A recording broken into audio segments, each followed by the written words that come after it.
ആഴ്ചക്കാഴ്ചക്ക് ഇങ്ങനെ സാധനങ്ങൾ വാങ്ങി തരാൻ പറ്റൂല. ഈ സ്കൂളിലുള്ള സാധനങ്ങൾ വാങ്ങുമ്പോൾ നല്ല ക്വാളിറ്റി ഉള്ളത് വാങ്ങണം. മോൾട്ടിക്കല്ല വാങ്ങണ്ടി വാങ്ങണ്ടിയായി. മോൾട്ടിക്കല്ല, ക്വാളിറ്റി ഉള്ള സാധനം, ഉറപ്പുള്ള സാധനം. അപ്പൊ നിങ്ങൾക്ക് വലിയ പൈസ ഒന്നും പ്രശ്നമില്ല. പൈസ കമ്മിയുള്ളതാണ് കിട്ടുന്നത്. നല്ലോ അന്വേഷിച്ചിട്ട് ഈ പീ കോയ പോവുള്ളൂ. അത്ത പിസ്ക് എന്നുള്ളതിന്റെ ചുരുക്കാണ്.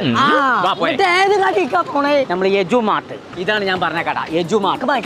വാങ്ങണം. അങ്ങനെ പോലെ ഒരു കാര്യം പറയാണ്ട്, ഇവിടെ നിന്ന് കുറെ വ്ളോഗർമാർ വന്നു. അത് പറ്റൂല, ഇന്നെന്നെ എടുക്കണം. അതെന്റെ പൊട്ട, നമ്മളായിരിക്കണം അതിൽ നമ്പർ 1. നമ്പർ 1 അല്ലേ? അത് എപ്പോഴും നമ്മളൊക്കെ 1. ഇപ്പൊ 10 നോട്ട് ബുക്ക് എടുത്തു കഴിഞ്ഞാൽ ഈ 10 നോട്ട് ബുക്ക് ഫ്രീ തന്നെ. അത് മാത്രല്ല 60 റുപ്യന്റെ പെൻസിലൊക്കെ വെറും 36 റുപ്യൊക്കെ കൊടുക്കണം ഇപ്പൊ. തുത്തുമ്മേ, അതാക്കൾ അങ്ങോട്ട് നോക്കി. തുത്തുമാന്റെ പംസ ഫ്രീ. വെറുതെ രാവിലെ തന്നെ പെരേന്ന് ഒരുങ്ങി ഇറങ്ങിയിട്ടുണ്ട്. നമ്മളെ കാണണ്ട